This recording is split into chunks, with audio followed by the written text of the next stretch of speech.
ఇవాళ నేను పేపర్లో ఒక ఇది చూశానండి.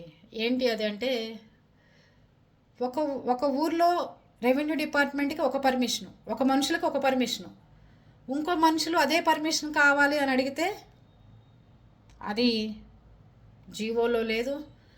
పలానా వాళ్ళ దగ్గర పర్మిషన్ తెచ్చుకోవాలి, పలానా చోటుకి వెళ్ళి సంతకాలు పెట్టించుకోవాలి, అప్పుడు ఆ సర్టిఫికెట్లన్నీ ఉంటే మీకు పర్మిషన్ ఇస్తాము అంటారు.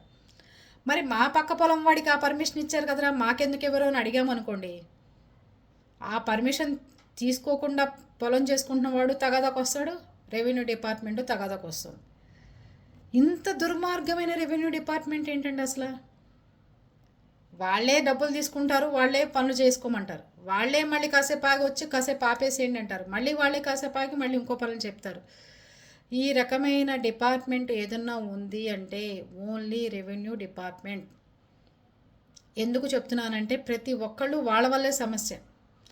ఈ మధ్యకాలంలో ఇంకోళ్ళు ఎవరు తప్పుగా అనుకోకపోతే, హస్బెండ్లు చనిపోయిన తర్వాత వైఫ్లకు ఉద్యోగాలు ఇస్తున్నారండి. వాళ్ళకేమో నాలెడ్జీ లేక విఆర్ఓలుగా చిన్న చిన్న ఉద్యోగాల్లో వస్తున్నారు.